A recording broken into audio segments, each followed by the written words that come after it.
Hola, ¿qué tal? Gracias por seguirnos en El Mundo desde el Sur. Les saludo a Luis Francisco Blandón en Caracas, Venezuela. Justamente hablamos de este país. La Comisión Económica para América Latina y el Caribe, CEPAL, proyecta un crecimiento del Producto Interno Bruto de Venezuela del 6,5% para el año 2026, lo que ubica a este país al frente del dinamismo y la expansión en Sudamérica, superando de manera notable el promedio de crecimiento estimado para toda la región latinoamericana, que se va a ubicar en un 2,2% según el organismo. Vamos a analizar los datos, cómo se evidencia esta aceleración progresiva en la actividad productiva nacional, en la estabilización, el estímulo de sectores clave en el país y una tendencia al alza que refleja también otro indicador muy importante: 21 trimestres consecutivos de expansión económica frente a grandes desafíos que ha tenido que enfrentar Venezuela por temas económicos y sobre todo el doblete sísmico del pasado 24 de junio. Vamos a estar hablando de este tema el día de hoy. Antes, recordarle, a través de redes sociales hemos sondeado la opinión de nuestros usuarios sobre el tema. Algunos de ustedes ya han participado, pero aquí tenemos la pregunta que hemos propuesto con el código QR y dice: CEPAL proyecta crecimiento de Venezuela en 2026 por encima del promedio estimado en América Latina. ¿Cuál considera usted es la principal fortaleza económica del país frente al contexto regional? Ahí están las opciones. Le invitamos desde ya a participar.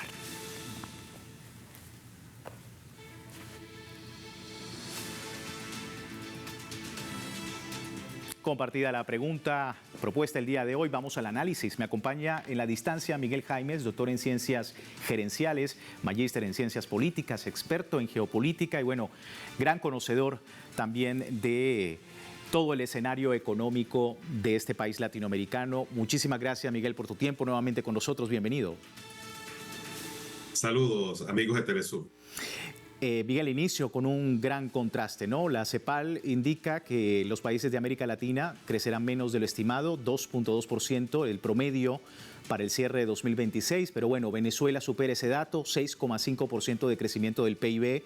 ¿Cómo explicar, ¿no?, la dinámica macroeconómica del pueblo venezolano teniendo en cuenta lo que ha dicho la CEPAL? Resultados muy importantes para Venezuela en torno a los últimos movimientos y el giro que ha dado en su aspecto económico. Esto motivado a alianzas y a la recuperación de sus hidrocarburos, que ha sido la materia madre de desarrollo para el país. Sus colocaciones y las proyecciones en un futuro muy cercano, muy corto plazo, hacen que Venezuela obtenga uno de los privilegios más importantes de toda esta área de América Latina y el Caribe. Y esto por encima de muchas o de varias economías que hasta ahora habían tenido resultados envidiables en toda esta región. Sí, sin duda. Y hablamos, Jaimes, de 21 trimestres consecutivos de expansión económica, pese a los grandes desafíos que ha tenido que enfrentar el país. ¿Cuáles son los cambios, a tu criterio, los cambios estructurales más profundos que han permitido sostener esta tendencia al alza en Venezuela? Venezuela tiene una solidez envidiable en toda América Latina. Muchos de los hechos sobrevenidos, acusaciones y persecuciones, producto de sanciones contra nuestro país, no hacían más que demostrar que iba a existir un efecto rebote. Y este se ha dado de una manera muy positiva para la nación. Hoy, sin duda alguna, ya no podía lograr esperar un trimestre más del último crecimiento que ha tenido en estos 21 últimos trimestres, donde ha dado resultados lo bastante positivos. Sin embargo, hay muchas tareas que aún quedan por definir y por desarrollar, por rellenar en todo el aparato económico. Pero las proyecciones, las alianzas, las colocaciones, los contratos de buena parte de nuestra actividad minera, llámese oro, llámese otros elementos que provienen de la manufactura y que salen a la luz hoy en día en colocaciones muy espectaculares, especiales, hacen que Venezuela logre tener un tino de los más destacados en toda América Latina. Por otro lado, Miguel, ¿cómo observas, por ejemplo, el dinamismo público-privado, ¿no?, que ha experimentado el país en la actividad productiva, que ha permitido pues, un repunte de lo hecho justamente en Venezuela, de la producción hecha en Venezuela? Bueno, Venezuela ha tenido que sortear una serie de dificultades y estas mismas dificultades han colocado retos muy valiosos para el país, en los cuales, producto de nuestra grandeza, nuestro enorme optimismo y nuestra concreción de Estado, de nación, con su pueblo, han logrado experimentar y relanzarse en rubros que hasta hace algunos años parecían imposibles. Esto ha dado una enorme madurez a nuestros mercados en lo económico. Hay ejemplos muy valiosos en café, en cacaos y en otras áreas mineras, por supuesto. El tema de los hidrocarburos logra ubicar y posicionar a nuestro país de una forma directa hacia enormes y grandes ofrecimientos. Y hay un abanico, hay una enorme vitrina en nuestro país que luce de una forma espectacular para la inversión y el capital extranjero. Sí, vamos con los datos, si te parece, porque de acuerdo con la CEPAL, la reducción de 0,5 puntos porcentuales que había hecho en algún momento precisamente se debe a los efectos del doble sismo registrado el pasado 24 de junio. Calculó pérdidas económicas directas cercanas a 6.700 millones de dólares, alrededor del 6% del Producto Interno Bruto, concentradas en el Distrito Capital, por supuesto La Guaira, Miranda, Carabobo y Aragua. En paralelo, dato de la Oficina de las Naciones Unidas para la Reducción del Riesgo de Desastres estima en 37.000 millones de dólares el valor de los activos físicos afectados entre infraestructura y edificaciones. Pero pese a los daños al repunte de la inflación en junio, con un cierre de año proyectado en torno al 385%, pues la actividad económica continuó expandiéndose en el primer semestre, apoyada en el sector petrolero, y bueno, también sobre algunos otros importantes acuerdos que se llevaron, pero directamente en la producción no petrolera. Esto también es importante, la diversificación económica, Jaimes, en un país que ha tenido que sortear todos estos desafíos por el evento sísmico que se registró el 24 de junio. Situaciones sobrevenidas, difíciles, tal y como lo señalan las cifras de una manera verdadera, donde nuestro Producto Interno Bruto ha estado comprometido en daños producto del sismo del 24 de junio, superior a 6 puntos, al 6%, indudablemente que llama a la reflexión, llamaría a la reflexión de cualquier economía del planeta. Sin embargo, la épica lucha de trabajo, de fortalecimiento, la concreción, la alianza y la unión con otras naciones le ha permitido a Venezuela resurgir. No se ha quedado cruzada de brazos a pesar del enorme golpe que ha sufrido, sino que ha llamado a la restauración del país, al rescate de la nación. El tema construcción es uno de los más importantes, muy valioso para toda la zona esta que ha sido lo bastante afectada, que nunca hubiésemos querido que algún hecho de esta naturaleza lograra golpear de una manera tan dura a Venezuela. Pero a la par de esto, inmediatamente el tema del negocio, el tema de colocar nuestros productos en diferentes mercados ha logrado abrir un abanico muy importante para Venezuela. Y me refiero concretamente al petróleo y el gas, donde nuestros gobernantes saben que es el cimiento más valioso de nuestra economía y que es un producto que gana mercado y que tiene equilibrio y que también hay situaciones inusitadas sobrevenidas en varias partes del planeta que afectan a otros países productores. Bueno, bien, Venezuela ante esto sale al paso y ofrece sus importantes áreas en el tema hidrocarburos e inmediatamente logra atar, blindar gran parte de su economía. Sí, justamente con eso, Miguel, quería finalizar porque recientemente Venezuela otorgó licencias a consorcios de Reino Unido, Emiratos Árabes y Qatar para explotar el yacimiento de gas Lorán y consolidar con esto la capacidad exportadora, pero sobre todo el mercado interno tan importante en materia de gas en este momento para la economía nacional. ¿Qué decir de pues esta concreción de la firma del desarrollo de la fase 2 en el campo de gas natural del Lorán? Pues Venezuela ha logrado dos aspectos muy importantes. Uno a nivel interno, que es el abastecimiento de productos de la transformación de hidrocarburos, en cosas tan básicas como lo sentimos todos los venezolanos, como es el tema de los combustibles.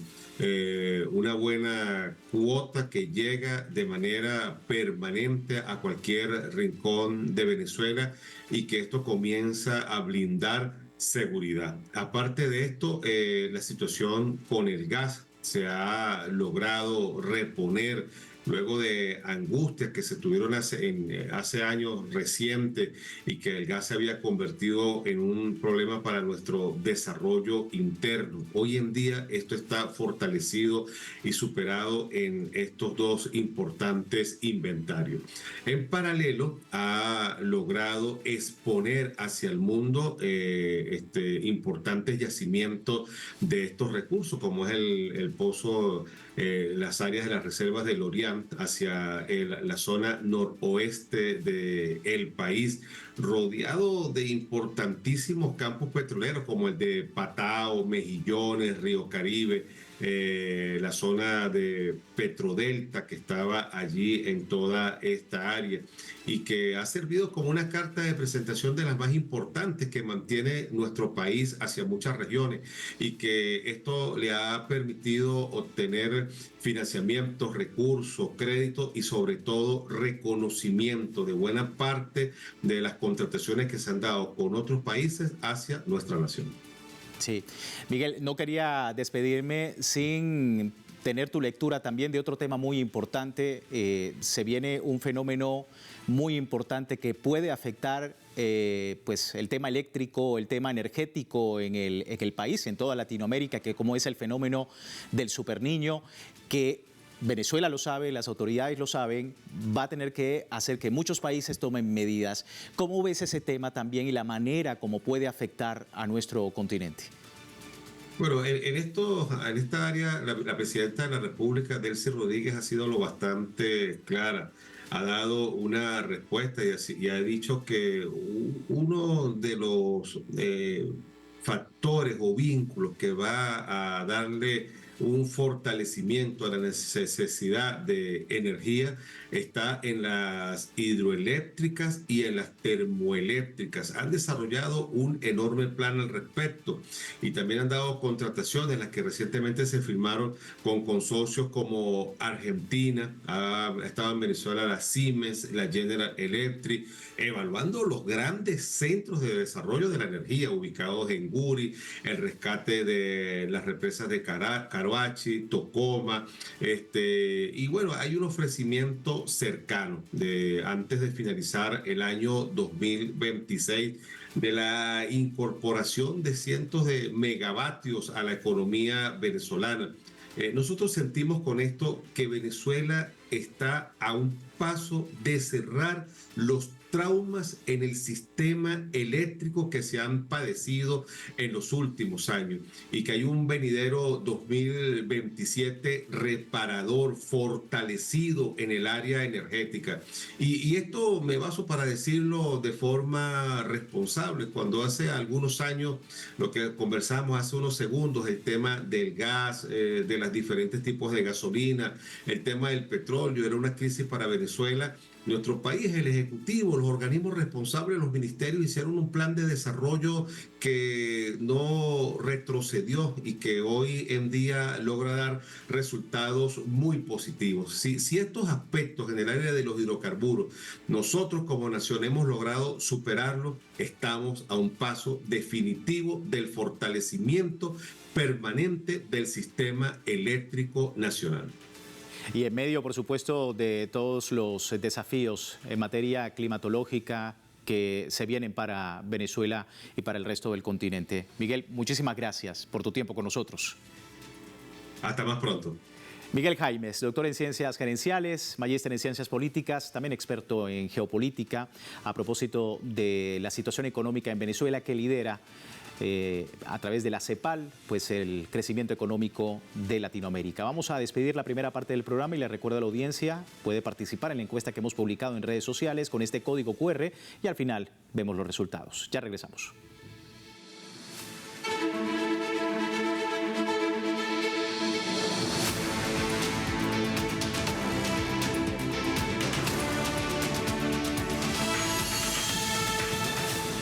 Gracias por seguirnos en El Mundo desde el Sur. Hoy hablando del tema económico en nuestro continente, hablamos en primera instancia de Venezuela y los datos que ofrece la Comisión Económica para América Latina y el Caribe de la Organización de las Naciones Unidas, la CEPAL, hablando precisamente del crecimiento económico, pero bueno, también comenta que la región crecerá un 2,2% en 2026, una décima menos de lo previsto, completando 5 años con un promedio cercano al 2,3%.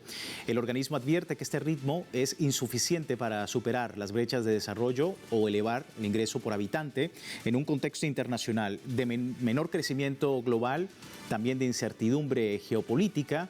Y bueno, para superar esta baja capacidad de expansión, pues la CEPAL dice que está la necesidad de elevar la inversión, la productividad y la formalización laboral. Es parte de lo que comenta precisamente el organismo. Vamos a estar analizando este tema en el continente. Ernesto Matos con nosotros, economista, analista internacional desde Buenos Aires, Argentina. Nuevamente, Ernesto, contigo. Bienvenido. Gracias por tu tiempo. Buenas, ¿cómo están? Buenas noches. Muy buenas noches, Ernesto. Bueno, ¿cómo observas, por ejemplo, el dinamismo que se está experimentando en el continente? Muy poco crecimiento, sobre todo incertidumbre financiera, impresiones en los mercados de energía. ¿Cómo vulnera esto al continente que ya arrastra, ¿no?, debilidades internas? Bueno, primero confirmar dos datos que la CEPAL sigue en sus informes. Uno es la década dorada 2000-2013, digamos, cuando estaban los gobiernos Chávez, Lula, Evo, Cristina Fernández de Kirchner, Correa, donde se reduce la informalidad fuertemente. Después de 2014 ya hay más heterogeneidad y por ahí la reducción que se esperaba se estanca, digamos, ¿no?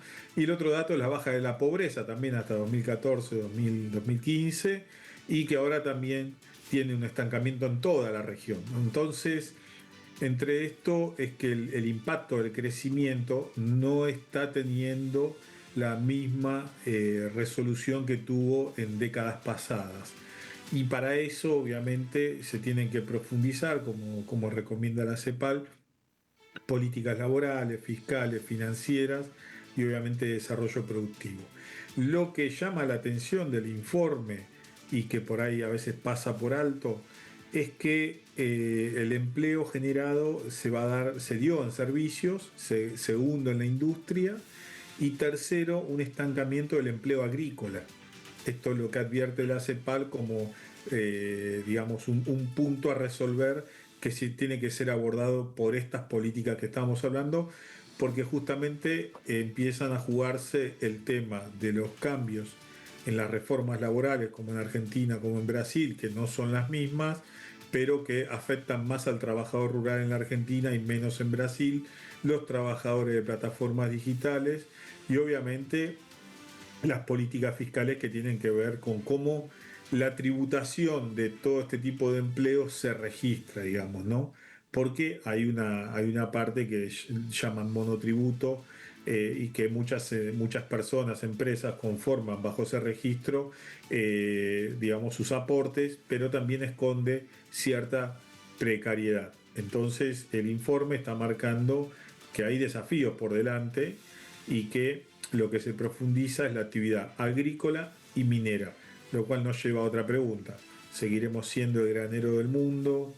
El proveedor de recursos naturales necesarios para la industria bajo este crecimiento, o iremos a un salto cualitativo con una independencia mayor en términos económicos? Sí, y en temas concretos, la Comisión Económica para América Latina y el Caribe ratifica, por ejemplo, en el caso puntual de Bolivia, uno de los países que está abajo de la lista en el crecimiento en el continente, que va a ser la tasa más baja de Sudamérica, en Bolivia. El desempeño del país andino responde a un contexto marcado por, lo sabemos, conflictos sociales, hemos visto bloqueos, dificultades en el suministro de los combustibles, proyectándose apenas una leve mejoría del 0,8% para 2027. La cifra de la Comisión Económica difiere del pronóstico del Banco Central de Bolivia, que proyectaba ya una contracción del 3,6% del Producto Interno Bruto para este año y que evidencia también la incertidumbre sobre el impacto de las paralizaciones productivas del primer semestre. Pero también, aparte de esto, está Chile, porque efectivamente las erráticas medidas económicas implementadas por el Ejecutivo, su equipo, ha fracasado de alguna manera en reactivar el aparato productivo del país, evidenciando una incapacidad para frenar el desplome de sectores clave, ya tú lo comentabas, la minería y por supuesto otros temas como las exportaciones, mientras el costo de vida asfixia a los hogares en ese país latinoamericano. Entonces, preguntarte, porque dentro de la CEPAL, bueno, uno de los aspectos más destacados es el entorno global, la cohesión social, pero la institucionalidad, el talón de Aquiles de las economías latinoamericanas, Miguel. Sí, acá está claro que cada uno de los países hoy, con estos cambios de gobierno que hay, como en Bolivia, como en Chile, como lo hay en la Argentina, todavía faltan las elecciones en Brasil, tiene una política económica que es justamente la que advierte la CEPAL. Digo, ¿qué van a hacer con el cierre de empresas? ¿Qué van a hacer con la informalidad? ¿Cuál es el tipo de desarrollo productivo que se va a tener? ¿Se va a realizar con mayores inversiones en tecnología o se va a profundizar una relación con dos potencias con las cuales se disputan la región?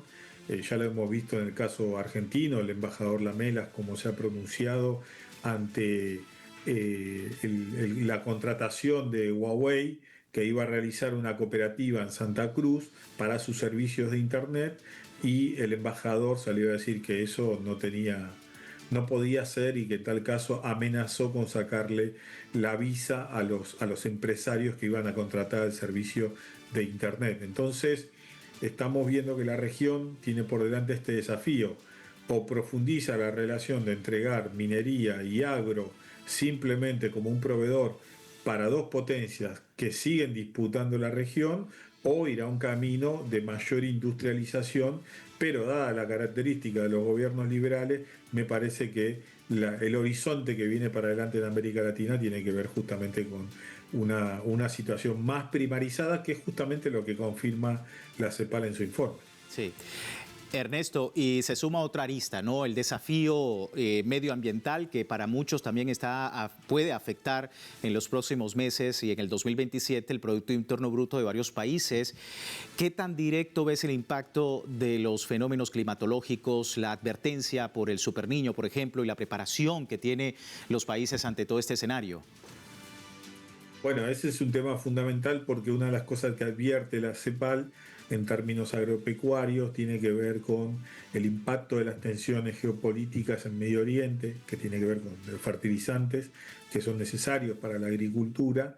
A eso se le suma la baja de la tasa de interés norteamericana, que podría presionar a un alza en el precio de los commodities, lo cual hay que ver cómo impacta internamente cada uno de los países de América Latina, porque no va a ser el mismo impacto inflacionario. Y a eso se suma el cambio climático, porque justamente lo que vos decís, una es el Niño y la otra es la sequía. En muchos de los países agrícolas, en la parte de Eurasia, podríamos decir, que producen alimentos y que se pueden ver afectados por estas sequías en determinadas zonas, lo cual también puede pensarse un 2027 con precios al alza y con presiones internas por, obviamente, tener menor producción y tener la misma demanda, lo cual podría empujar a mayores niveles en los precios al alza. Muy atentos con toda esta situación y las proyecciones precisamente de organismos internacionales frente a la economía, los proyectos incluso también en materia energética, que son tan importantes a propósito de todo este escenario climatológico que no solamente está afectando a nuestro continente, sino al resto del mundo. Ernesto, muchísimas gracias por tu tiempo con nosotros. No hay por qué. Un saludo a todos. Un saludo en la distancia. Ernesto Matos, economista, analista internacional desde Buenos Aires, Argentina, sobre todo este escenario que la CEPAL proyecta y que también hemos preguntado a la audiencia del crecimiento puntualmente en Venezuela en 2026 por encima del promedio estimado en América Latina, y le preguntábamos cuál considera usted es la principal fortaleza económica del país frente al contexto regional. 49% dice estímulo a la diversificación productiva en este momento para el país, y más abajo con un 21% resiliencia de los sectores público y privado en esa nación latinoamericana. A todos ustedes, muchísimas gracias. Su opinión siempre importante sobre temas económicos en nuestro continente. Por el momento nos vamos a despedir recordándole www.telesurtv.net con nuestra señal en tiempo real desde cualquier parte del mundo, y también en Telegram, todo el servicio informativo de Telesur 24 horas del día y siempre con una perspectiva del mundo desde el sur. Feliz fin de semana. Soy Luis Francisco Blandón. Gracias por seguirnos.